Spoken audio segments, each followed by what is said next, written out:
Welcome to the Newsmakers Podcast. I'm Billy Hollowell, and this is a show where we go behind the headlines every day to bring you an interview with a pastor, entertainer, politician, or other notable news figure.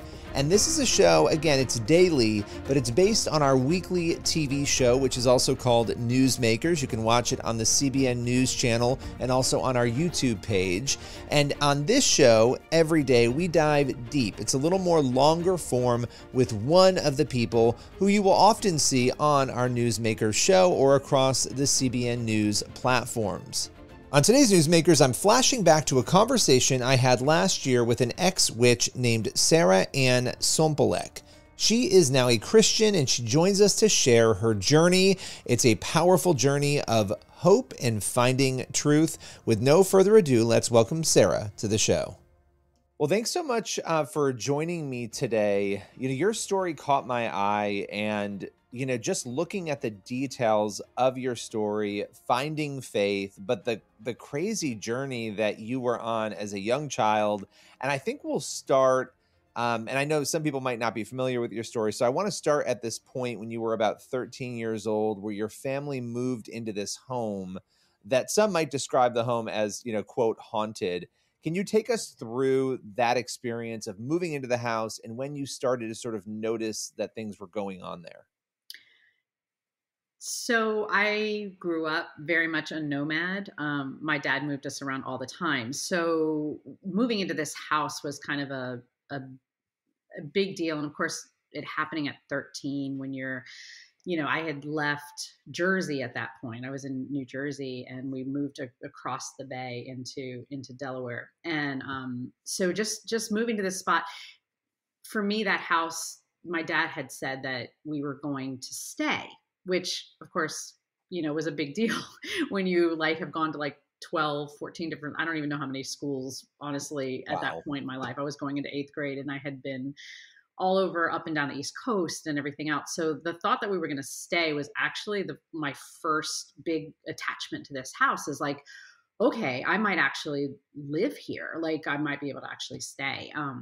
That's exciting, I would imagine. At that point. Yeah. It was. Yeah. And I always had hope that we would be able to stay. I always thought, maybe this will be the place. And it never was. But we had better potential. I had better hope this time because my dad had started a business of his own. He wasn't working for somebody else that he might say, I don't want to work here anymore, and then move us again. So he had his own business at that point. He was building his own thing. So I was like, okay, maybe this is for real. And of course we, at different times we were practically homeless, and poor and broke and everything else. And we were literally moving into the old governor's mansion of this place. So it was like this really bizarre kind of otherworldly thing. I couldn't even believe that we were going to be living there. And then at 13, I didn't understand financially how we could go from, these wild swings of, we have no money, to we have this. So it never made any sense to me. But my dad, from the beginning of introducing us to that house, the very first time I saw a brochure, and I still have the little brochure that he handed me about this house, he was insinuating that this was a special house and that there were things, he told me about the former owner and who was a governor of Delaware. And he hinted at it all along the way. And then when we moved there, he was like, this house is haunted. And of course he tells me this in excitement, that to him was awesome. He loved that. And so looking up to my dad and wanting a relationship with my dad, I went with it. I just went with it. So arriving there was very much a turning point in a lot of ways. And then, that was the first time he really ever introduced the supernatural, or his interest in the supernatural then. And, to be fully honest, there's lots and lots. I've done interviews with Christians, radio, stuff like that. And there's a lot of different feelings about haunting. And of course, I think people in the world have a different sense of it than people who are Christians. And a lot of Christians will discount it and say, it's just not real. And I think that does a huge disservice to those people that have had very real supernatural experiences. Because I do believe, fully, that there is a supernatural world around us that we cannot see. And so I don't I have a lot of thoughts about, ghosts and stuff. And there's at least one instance in the Bible where, somebody comes back and stuff. And, you can have a lot of opinions, and my theology on it doesn't really matter. But Well, there's a now very, you've got me so interested. So Playing with Fire, the book that I wrote Mhm. on this, the topic of infestation of a home, Yeah. right, was something that was really interesting because obviously Christians, the vast majority, believe in demons and evil, Mhm. and for a lot of Christians, their theology on it would be that people don't come back from the dead or Right. haunt. It's demons that are haunting, right? So when you talk about a haunting, that they would see it as that, but Yeah. some people still would reject that a place could have that happen, and yet we do have a lot of accounts from people where they feel as though it is the location, not necessarily the person who's being afflicted. So anyway, Yeah. it's a really interesting topic that you sort Yeah. of broached there. It really is.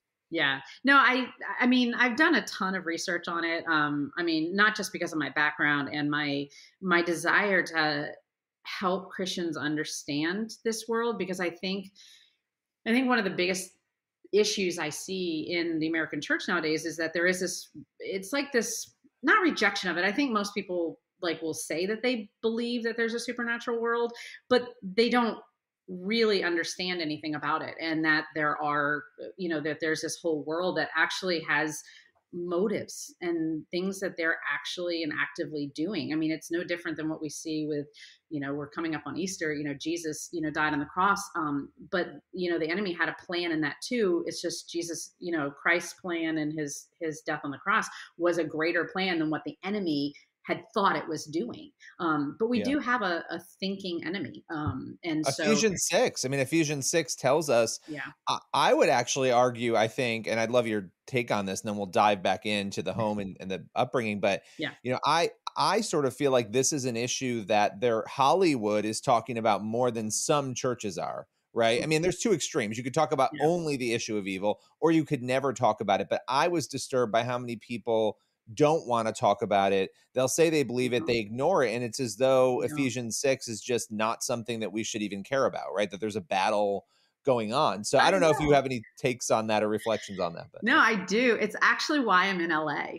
Is because I have I actually, my testimony story. The reason I asked you about how you found me was because a producer in Hollywood found me about 3.5 years ago for the same, found the same little pieces and stuff like that, and contacted me about doing my story for a film or a TV show and stuff. And we spent a while developing a project and everything else. And I have talked to so many Christian producers, and we're talking basically the usual suspects of Christian filmmaking. sure. Okay, so Yeah. all the normal suspects, right? And every one of them was like, "Wow, that's an amazing story." Yeah, I'm not touching that. That But was isn't that, I mean, it's that to yeah, me is such a problem, it's huge. especially look at what is happening around us right now. I mean, we are Yeah, watching Ephesians 6 play out in people's lives and in yeah, our culture, and yeah, yet that's the approach that so many people in the church yeah. have. And in like the church portion of Hollywood, that's a major problem. It is, and when I developed the story to tell it, I specifically developed it to talk to teens, because essentially what I have found over many years is that churches don't talk about this in general. Like, there's very, very few churches that you will find that will actually talk about the supernatural world in any way, shape, or form, much less that, hey, you actually have an enemy and you can open doors that allow him to have influence. All like these very core spiritual principles that are part of the kingdom of God that we see throughout scripture, they don't talk about it. And then every single time I have gotten the opportunity to speak at youth groups, and I have to tell you, a lot of churches are uncomfortable with me speaking at youth groups. Like my own kid's school did not invite me back after I talked, but I had that moment and I grabbed it because I was like, they have to hear this stuff because they're not hearing it from anyone else, and they're actually putting themselves in danger. And I can't even tell you how many kids have walked up to me at the end of me talking and saying, "Oh my goodness, I had no idea what I was messing with." And I was like, Yeah. because nobody told them and nobody taught them that. And it's everywhere. You go to Barnes and Noble, the Ouija Yeah, boards. I mean, this stuff yeah, is mainstreamed. It's in every reality TV show. They go to psychics. I mean, this is part of our culture. There was an actress on TV the other day. I did an episode on it for the podcast talking about how she's really into trying to speak with spirits and she goes to graveyards. And I mean, this is, I mean, and people will laugh this off. It's Yeah, not a laughing matter. It's a very it's not. real thing. It's a It's very real life and death. I mean, it is actually life and death. And I don't think we take it seriously enough. And I'm not one of those people that's like, there's a devil behind every doorknob. I Sure. don't think that. But I think that there's a very balanced way that we have to approach the supernatural. And there's a TikTok trend about manifesting. Have you heard the word manifesting? Yes. Yeah. All over with kids and teens right now about manifesting their destiny.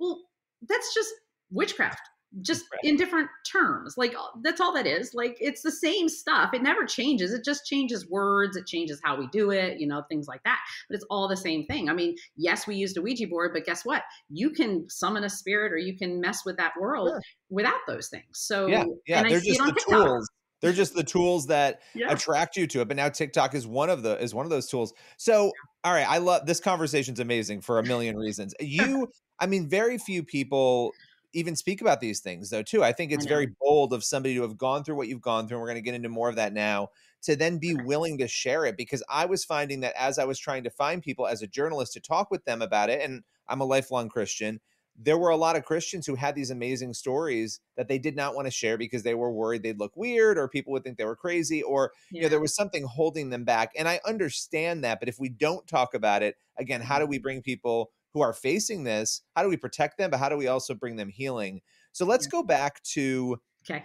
you move into this house. Yep. Your dad starts to sort of divulge to you that there's like a little bit of, and correct me if I'm wrong, but a history here with kind of witchcraft and the occult, and that it's something he's obviously sort of proud of. And it sounds like he knew the house might have something going on with it. So take me through that and how this sort of started to form in you as a practice that you embraced. So my dad, my dad definitely insinuated that there was stuff. My dad was very famous of hinting at stuff, but then not like fully explaining it.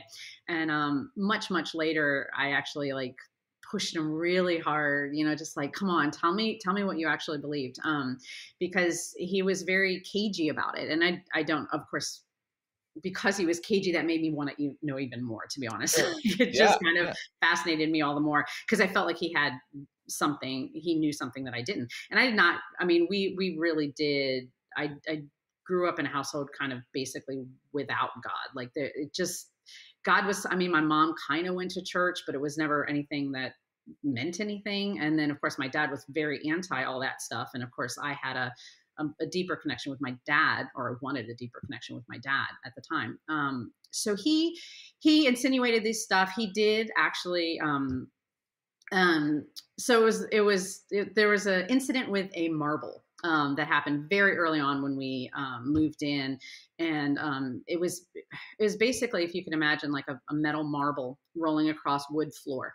That's kind of the sound of it. And so it was very clear sound, but not very loud necessarily.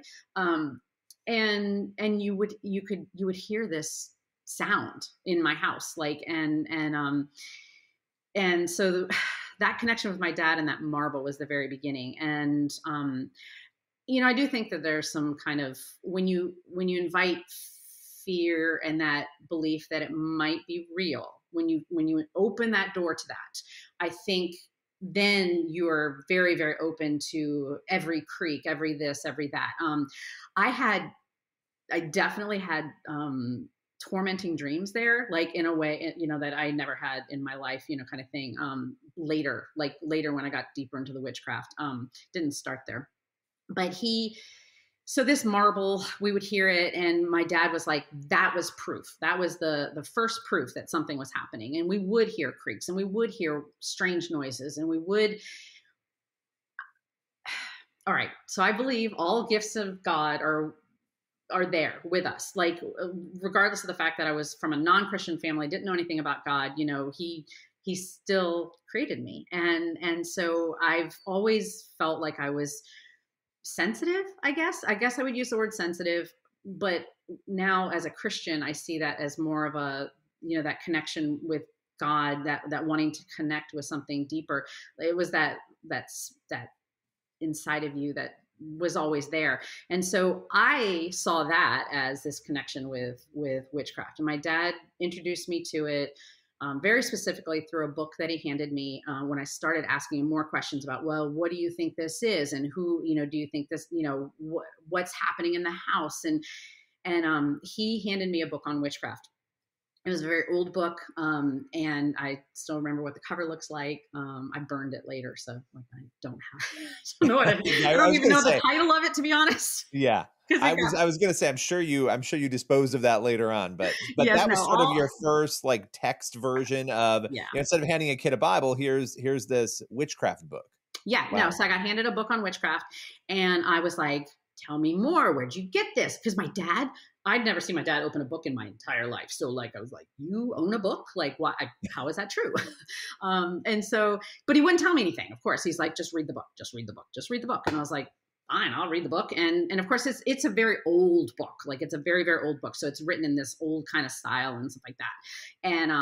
And so that book, I was like, oh, I can learn about this through books. And of course, I was a student, I love reading. I always loved reading.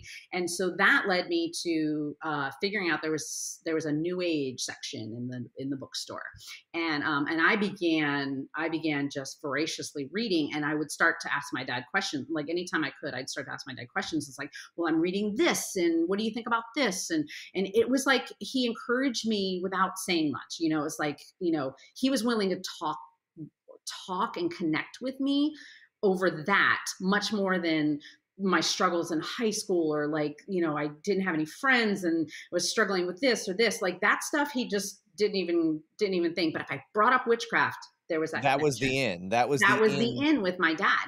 And so I knew that I was onto something that he approved of. Like this was a good thing. And when I asked him, and I don't remember, it was probably I'd probably read a lot of books by that point, because that was the way you learned to do things pre-internet. You read books. There was no Google. You just, Google. Thank goodness, honestly, because honestly, I think I would have had a much harder time getting out of it had that been around. So I'm actually very thankful that did not exist when I got into this. But I asked him, I was reading this concept of what a true witch was, and about like whether it was real, like whether you were like destined, this like deep, like this is what your destiny and what you were meant to be, and that you were a true witch from a true line of witches and this kind of stuff. And I was reading about that, and I was like, I didn't know. And so I started asking my dad about that, and I don't remember the exact words that he used, but he was very much like, no, you this is us. Like, this is who we are as a family. And so it just kind of gave me this huge connection with my dad and with identity and with like this. It's power. Generational. I mean, that's like yes. And in that moment with I would imagine you're viewing that as this heritage, this family heritage that you're continuing. It's a very positive thing, and it's a very positive quest, even though obviously it's not, but you don't realize that. Nope. Can I ask you a question about this? Because this is the thing, and I think people really will wonder this. You were a teenage witch, literally. I mean, we have had TV shows about this, right? Sitcoms about it, but you really lived this in real life. Mm-hmm. What does that look like to be in the day-to-day a witch? Like, what does that identity look like in practice? So it's very interesting, because I think a lot of people do have this like idea that they're like this goth look, and you wear all black, and it's this outer look, but it's actually like the farthest thing from the truth of what it was for me. First of all, I would say that for me, my connection with that world was deeply personal to me. Like, I really felt like I had like opened up this key of something that I was meant to do. And identity is huge, especially when you're a teenager. I mean, yes, it affects us at all stages of our life, but as a teenager, really looking for that identity and where you fit in. And this is a lane that I was meant to live in. That identity was huge for me as a teenager. And so nothing outwardly changed, I would say, other than a thing. I wore a talisman thingy, a necklace. So other than the necklace, I looked the same probably and everything else, but I had an entire altar set up in my bedroom. And what did you do with that? Um, cast spells and entreated, looked at, there's a lot of, there is spell casting. I considered myself a good witch, which there are in the world, there's white witchcraft, which is considered this idea of, there's this law of threefold return. And actually, if you study and learn about it, everything in witchcraft is a truth from God perverted. Like all of it, it all comes back to like Well, this. that's what Satan does. I mean, Yeah, that's what Satan, right? With yeah. everything, right? Yeah. He doesn't have any new ideas. Satan doesn't have any new ideas. He takes truth and twists it for his own purposes. And so there's this threefold law, so that anything you send out comes back to you in threefold. And so, I didn't get into the cursing side and things, because there is a world that does that. And so there were definitely spells. My family was in turmoil. So there's a lot of turmoil in my house. And then you add the turmoil of, there's this idea of like appeasing the spirits. There's a lot of appeasing, like trying to get peace. So I was actively trying to find peace and wisdom, I would say, were the two things that I use those spells to mostly pursue. So you thought, can I just pause you for, because I've brought this up in a number of interviews on this season of the podcast, because you were saying before, like the white witchcraft and then there's sort of the dark, all of it is evil, but you don't realize it. I think a lot of people assume that when somebody goes into witchcraft, their intentions are malicious, right? That you're going in to do these things. And I do think it's important to highlight so that we understand it, that that's actually not what everybody believes who's in it. A lot of people believe they're using this to do the right thing in their eyes, right? Does that make sense? I wanted to highlight that. Fully. And when I got saved later, like it was a rather stunning revelation that what I was messing with. So it started off really, I will say that my journey, if you kind of look at it, the whole journey of witchcraft, it started off great. Like it was actually good. And I felt this, it wasn't real peace, not the peace that passes understanding that I learned of later, but it was a measure of peace, this measure of control over your world, which at the core of it, that's really what it is. You're trying to control the circumstances around your world, whether that be the relationships or the what's happening around you, circumstances, wisdom, those kinds of things. It's a control thing. You're trying to control your world.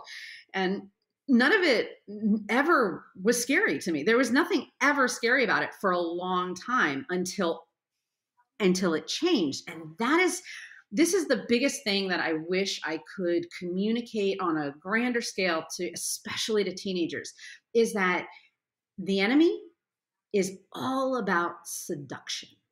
He is no different than, he doesn't come in with this big evil intention and this bad thing, and that, where you feel it's alluring. It's a slow luring in, and it's like, oh, look at this power. Look at what's available to you. Look at this. Like there's so many like very seductive pieces about it that it lures you really, really deep in, and then it turns on its head. And that's what happened to me, was that it was like all these spirits that I thought I was messing with, that I thought were good and that were guiding me. Like I, had the whole guardian spirit thing and all of that kind of stuff. I really felt like these were good spirits that were helping me. Okay. Did you communicate with them? Did you pray to them, and did they communicate back? That's something that I'm curious about.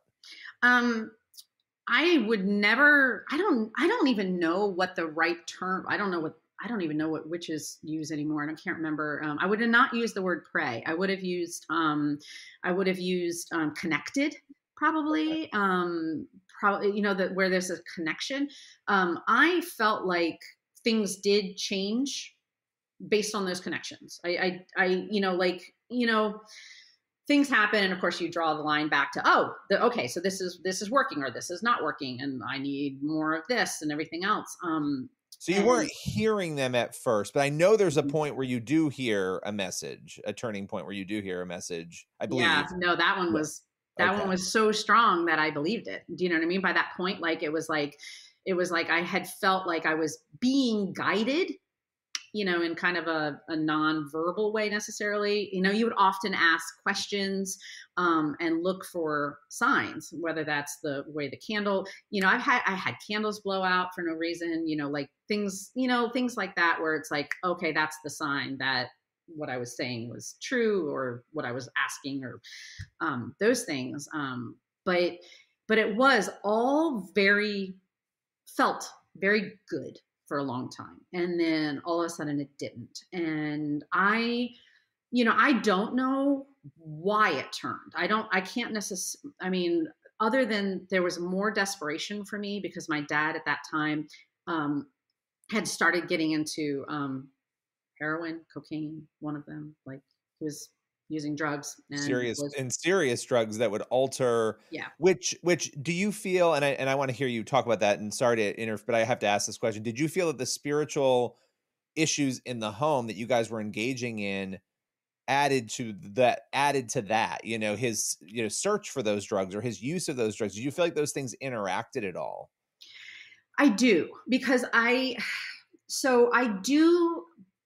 do believe, and it's so funny because I left that home to go to college. My freshman year of college, and I went, I guess in August of that time.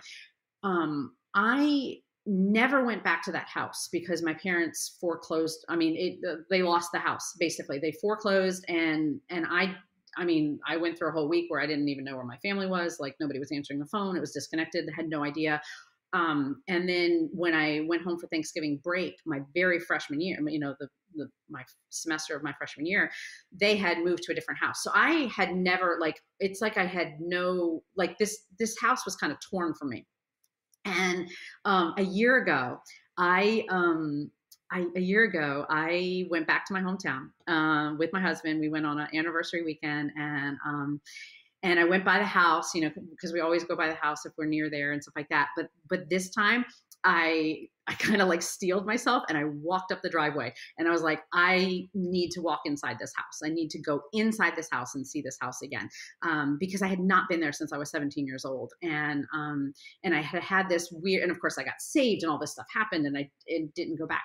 And I will tell you, when I went through that house again, I was like, yeah, it's something's going on here. I could just still felt that. I could feel it. And I wasn't scared because you don't need to be. Nothing can touch me. Yeah, exactly. Yeah. They have no power over me. But I went back there, and I was like, and I had this moment where I was like, because it's now like a bed and breakfast or something like that. And so you can actually stay in those rooms. And my husband was like, we could come back here and we could spend the night here. And I'm like, let's spend the night here. Yeah, I'm never sleeping here again. Yeah. Yeah, no. And so there really was something there. And yes, you could, I could probably get into fun theological discussions about whether things, demons can attach to places. And I do think that they probably can. There's no reason for us to think that they can't, is the kind of thing that the way I look at it, Well, and I think it stems from, and my biggest thing when I was working on Playing with Fire was to say, okay, everything I look at, I want to make sure there's something in scripture I can point to say, yeah. Now that becomes challenging on some of the infestation stuff, but at the same time, we're not told, and I think we know when we read the entirety of scripture, right? The activities you were engaging in, that's something that would open a door, right? There's lots of other activities like that. We're not told in the New Testament how any one of those individual people who Jesus healed and who Paul healed, how they became possessed. We're not told that information, but I think, again, we have ideas of how that happens. I think the same kind of goes for the infestation part of this conversation. We have an idea of how it works in people. And so it doesn't seem like that far of a stretch in light of all of the stories we have like this, to say that it could be in a place as well. Yeah, no, I fully believe that there was stuff there. And I do think that, in witchcraft, there are definitely things that, like, if you go back into histories and things like that, where people declare a place. So land is very important to God. Okay, so there are territories. There are, when we talk about principalities and that are over certain areas and things like that. So if there can be a principality that is over an authoritative area of our culture, then how is it any different that there can be a territorial principality that is over a region or over something even smaller that was invited, opened up, because they don't have authority unless, well, they do have authority, but once we have authority, they can't take our authority unless we give it to them. So it's like this, there's a lot of Hierarchy of authority power. issues. Yeah. No, I mean, so I know that your dad, he got into drugs. Hmm. Your relationship started to sever, and you started to Yeah. not trust him. There was one moment that you shared in your testimony where he was, I'm assuming he was high, dealing with maybe some of these spiritual issues at the same time. I don't know, Yeah. where he pointed a gun at you and didn't realize who you were. Yeah. Would you say, obviously that's a traumatic moment? Was that sort of the moment where you knew, I guess, how did that moment affect you? I don't want to speak for you, so I'll let you reflect on that. So I think because the witchcraft had kind of connected me with my dad over the years, then when the drugs came in, it separated him again, and so that was scary all on its own, that it was happening. And I was like 15, so like I didn't even really totally understand what was happening, but I it was it was it was the most terrifying moment of my life. Like I really, I actually, he had like 3 guns with him at the time, and my mother had left with my younger sister to take her somewhere safer, but had left me there. And I did, and I didn't understand what was going on. I had been left there. I knew that he wasn't in his right mind. Like he had taken a metal raw.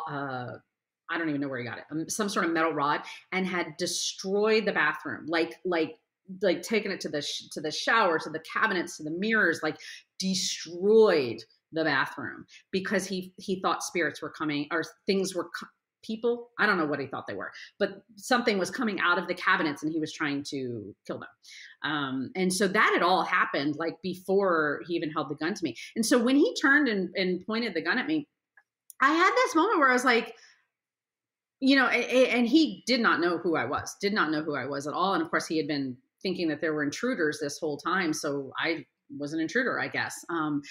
And I think I had this moment, and you have to remember, like, I think like things were so bad and I was so lost that I think that this is probably what tripped me into, I don't know that I want to live anymore. Because I did have this moment where he pointed the gun at me, and I was like, it was scary, but at the same time I was like, okay, if this is what's going to happen, then so be it. Wow. And so so I do think that kind of triggered that, because I do think there's spirits attached to suicide. So there's a whole thing. Yeah, that is a whole conversation. And I think that, well, I mean, if the Yeah, enemy's goal is to kill, steal, destroy, absolutely. confuse, when we Yeah, see those things in our culture and in our lives, yeah, the idea that there would be an attachment to that in some way, evil is attached to those things, right? yeah. Seeks those things. So how long after the gun incident were you hearing and starting to feel that prompting? And by the way, this prompting to end your life is something that shows up in almost every story that I've Wow. interacted with anyone on, which struck me. And that's why when you talked about suicide, as I was telling people stories, and they all started in different places, they all ended up at some point there. And that shocked, I don't know why it shocked me, but just to continue to hear that without telling people that, right? I wasn't telling people, like I just told you, that they Yeah. were sharing that. And I thought, wow. So take me through how long that was away from that moment where he held the gun.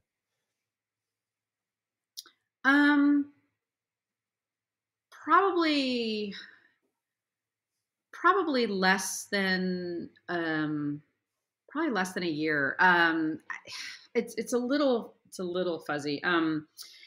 But the the incident with the gun happened, and then and he was so he was using with drugs. So there was I would constantly be looking at his arms to see if he was still using and to see if the bruising was there and stuff like that, to know, because it like shattered my trust in him, like shattered it. And he was literally the only person in my life that I did trust before that. So like losing that trust, like I was lost. And so, but because I had this altar in my room and the witchcraft stuff, I was like, okay, I'm going to just dig down here. And because this is my safe place, I saw that as a safe place.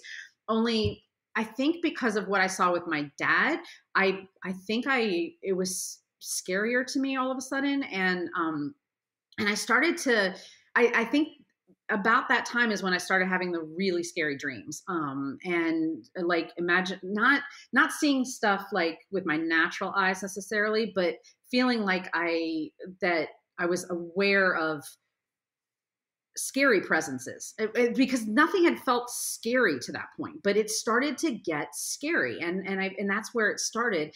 And so I would try to like, oh, I'm doing something wrong. I'm not doing something right because these spirits are angry. Why are they angry? What's happening? Like I was seeking, like, I was aware of the shift, but I didn't know why the shift had happened. And I assumed I was doing something wrong. And so I kind of doubled down with all of it because it was the only place I had to go. And it's like, let me appease them so they stop tormenting me in my sleep. Let me appease them. So I like, let me turn it back. I could see how you would feel that in that moment. Now you get to that point where you feel this voice telling you, the only way to heal yourself is to kill yourself, essentially. Right. And so and that was something you heard and you felt. Yeah.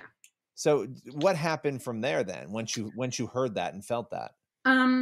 Well, at first, so again, twisted truth, right? Because we die to ourselves, right? So but it was to have a new life, you have to die.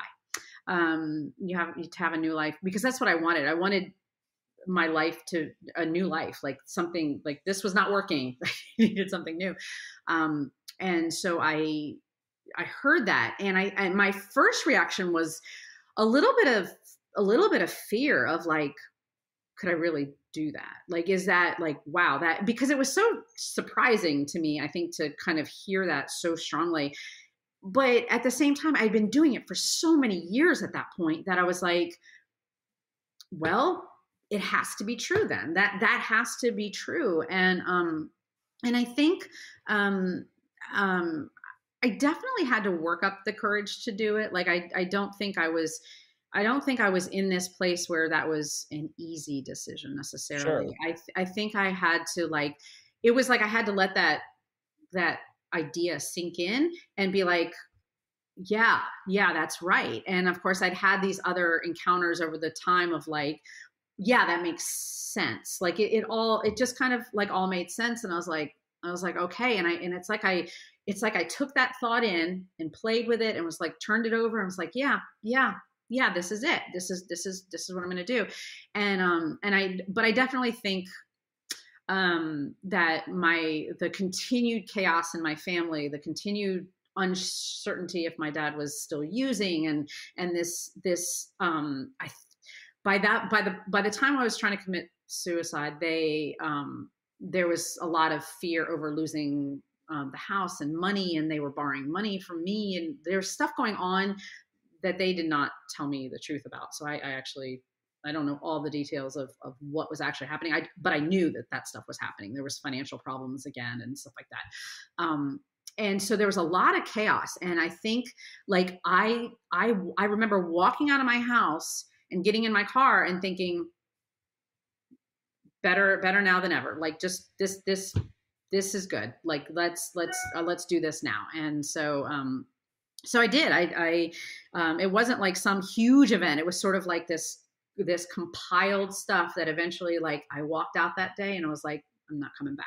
I'm gonna trust the spirits and do this. Yeah. So. And so you failed, obviously. Thankfully, you were not able to do it. But I think I was rescued. I honestly think I was rescued because I woke up. I don't remember stopping my car. I don't remember getting out of my car. And I do not, like, I literally woke up on the ground next to a tree. So I fully fully believe an angel got me out of that car. I fully believe.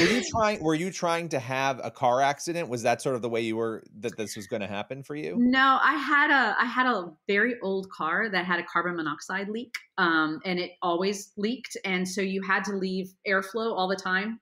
So you just kept the windows like cracked even in the winter, just kind of kept the airflow going because it was a very old car. And so what I did was I just stopped up all the stuff and drove until And you woke up outside the car. Wow. Yeah, Wow. and my car was up on a curb too. So, and it's a stick shift. So like once it kind of went up on the curb, it kind of stalled and died, I guess.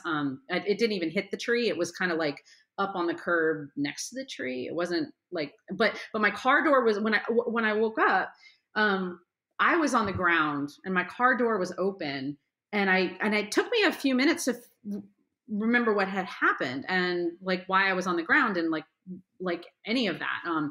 So I definitely I don't even remember turning into the park that park area either.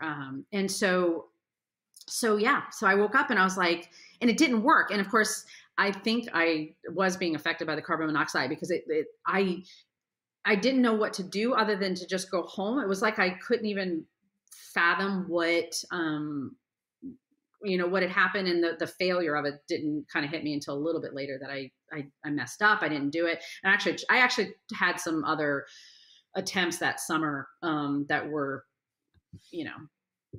I mean, I don't know.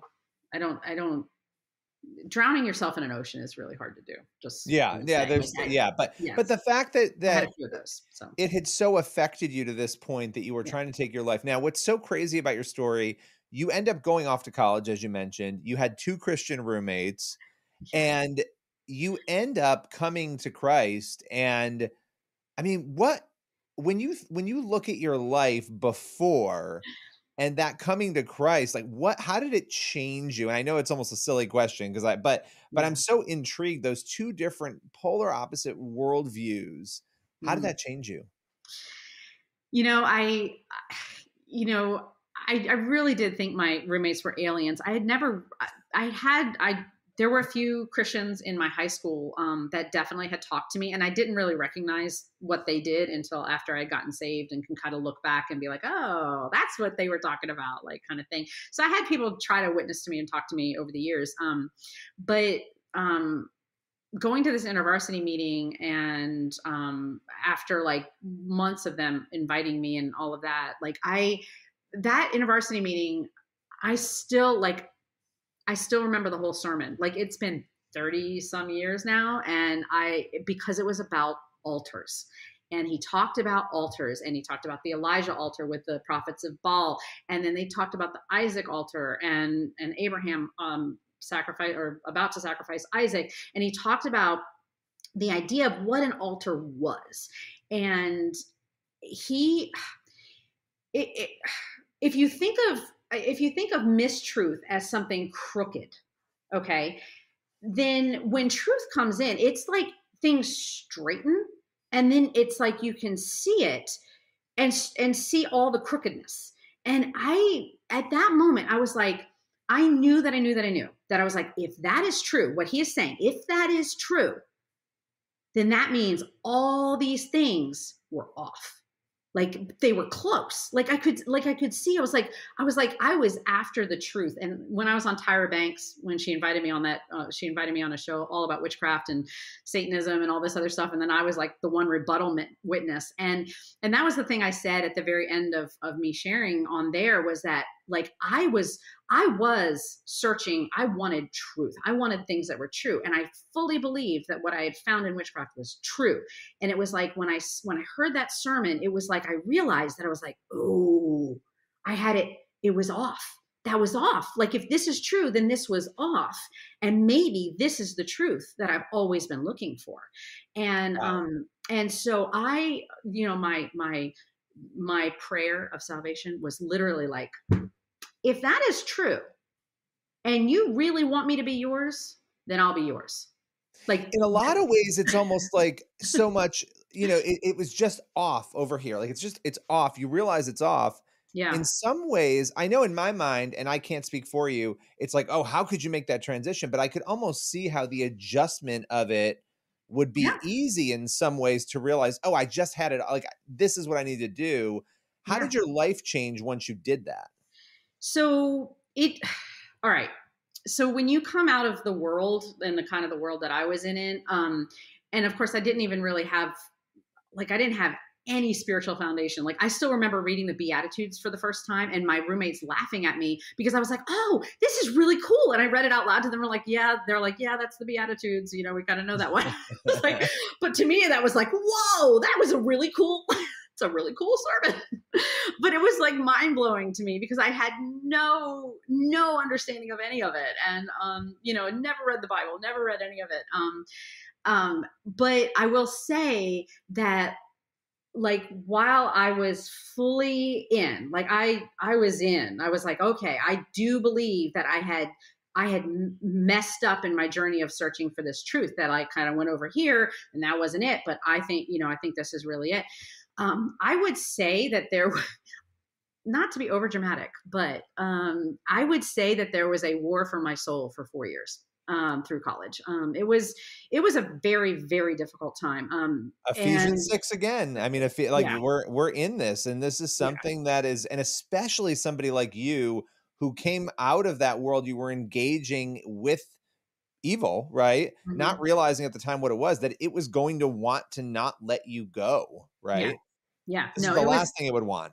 Yeah, it was bad, and my family was furious with me. My mom wouldn't even speak to me. My dad, they basically threatened to disown me and cut me off Over Christianity, over over becoming Christianity. My dad saw it as me, like, he saw Christianity as like stupid. So, like, you have to imagine, like, this is the journey with my dad. Like, I found something that connected with him, deeply connected with him over witchcraft, and then all of a sudden, when I became saved, like, it was like anathema to him, that because he was like, I taught you better than this, like, I raised you to be better than right. this, like, this is like, it was betrayal to him that I had become a Christian. And he was furious for a long time, and I went through a season where I think I was nervous because, like, I was in college, I was living down there, and I did want to continue going to school. And so I didn't want them to cut me off financially because then I'd have to drop out of school, and I wasn't sure what I was going to do then. And it wasn't until I found a home church that I started going to and then being discipled in. I actually credit that home church for everything, because it laid a foundation under me that I don't think a regular church would have ever done. And I don't know that I would have been able to really come out of what I came out of, because there's so much false thinking. There's so much stuff that just messes with you, and the whole identity. Like, I needed so much healing. And I still, like, God's still healing me. Like, it never stops. God continually heals us. But, like, that section of time during college, those 4 years of college, because I got saved like first semester. Those 4 years of college were this journey of figuring out what's true. And I did a lot of things that I didn't know were bad. Like, there was all these Christians in college, and they were saying that they were Christians, but they weren't living what the scriptures were saying. And me not knowing the rules and the etiquette in the Christian world, I was just like, well, why do you say you're a Christian if you don't do this? Like, Right. I thought we were supposed to do these things. And then Yeah. people would get really mad at me for saying those things. And so, like, I had a lot of people not like me and everything else, because I was like, but the scriptures say this. Like, what aren't we supposed to do? Like, we're not supposed to be sleeping with your boyfriend, right? Like, because you're not supposed to do that, right?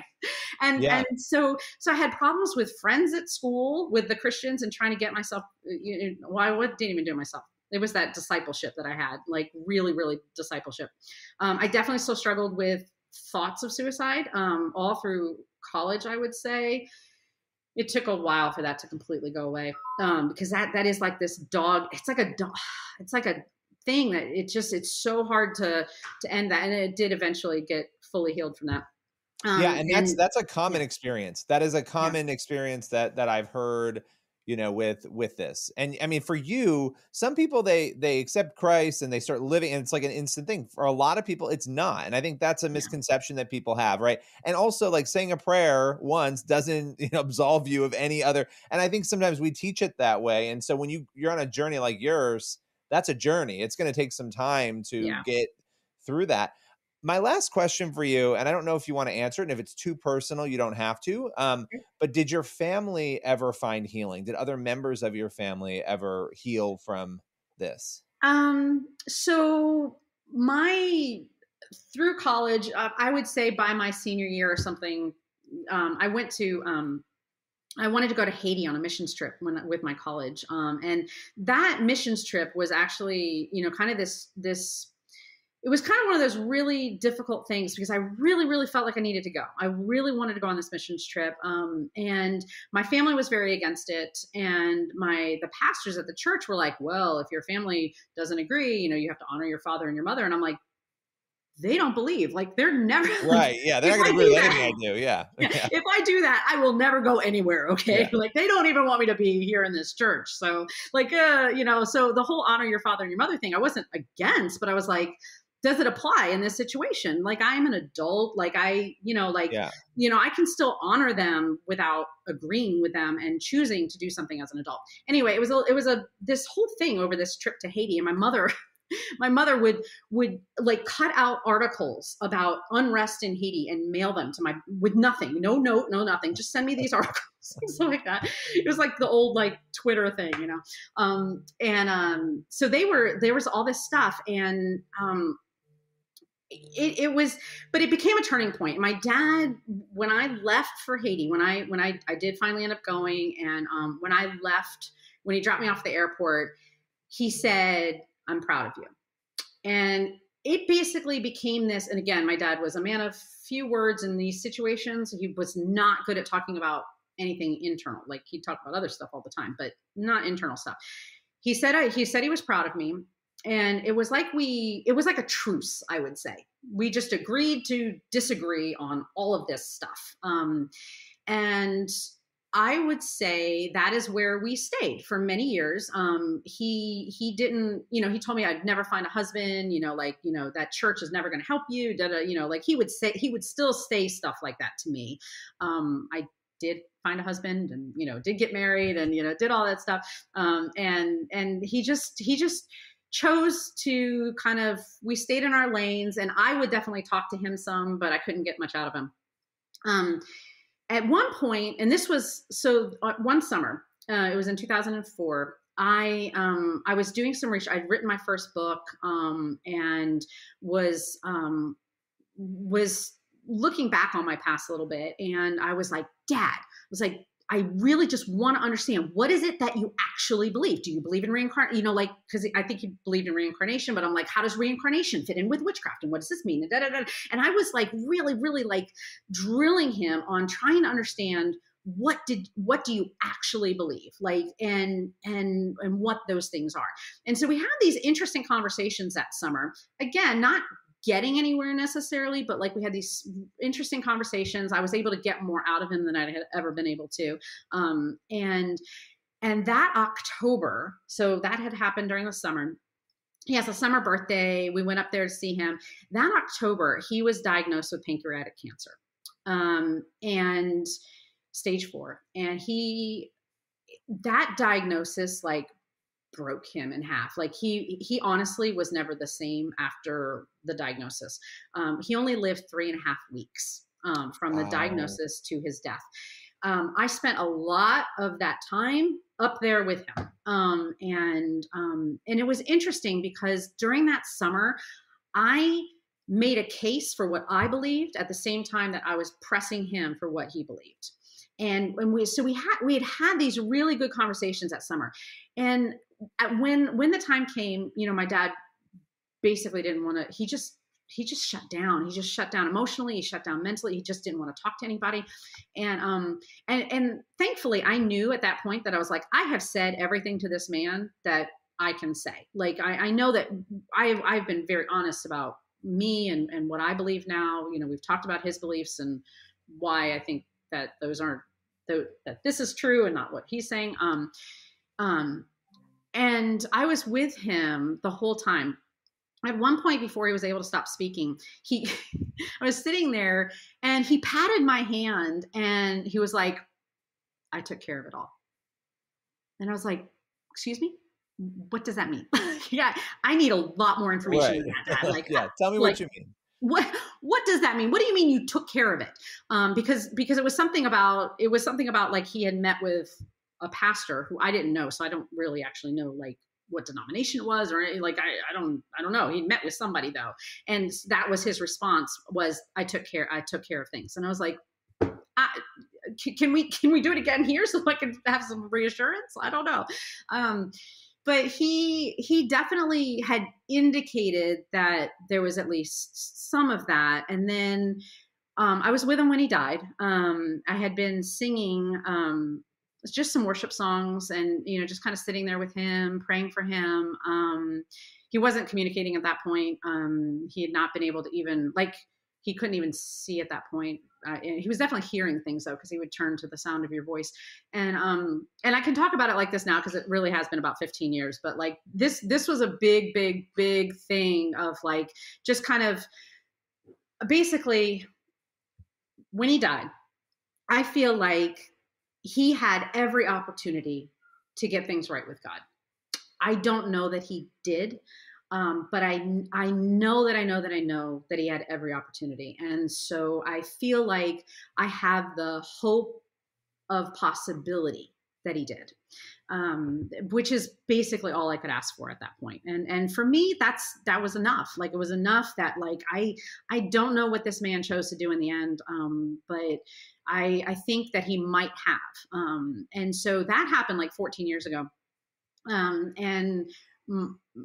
Yeah, the rest of my family, nobody wants anything to do with what I am, what I do now, but that's okay. Cause like and I think I'm thankful for my dramatic testimony because like, I really do, like, I have moments where I'm constantly going back to like, I should be dead.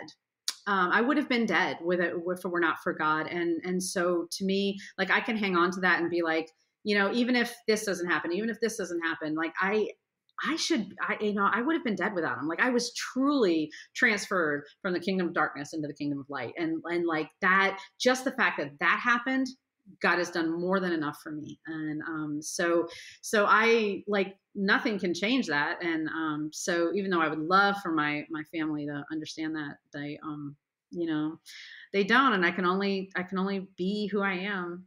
All you can do is be who you are and pray. And, I appreciate you sharing this. I took way more of your time than I said I was going to. So I owe you a massive apology now.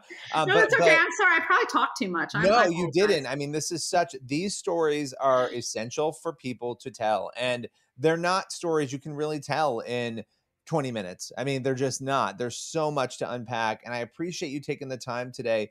If people want to find out more about you and your journey and your story, is there a website they can go to or a place you want to send them? My what is my website? It's sarahannsumpolec.com. There's a little bit up there. I've changed it so many off the years and trying to figure out what I'm supposed to do with it, but it's there. So that's all for today's Newsmakers podcast. Be sure to tune in for the next episode of the show, and also head over to the CBN News YouTube channel and the CBN News channel to watch Newsmakers every week. We'll see you soon.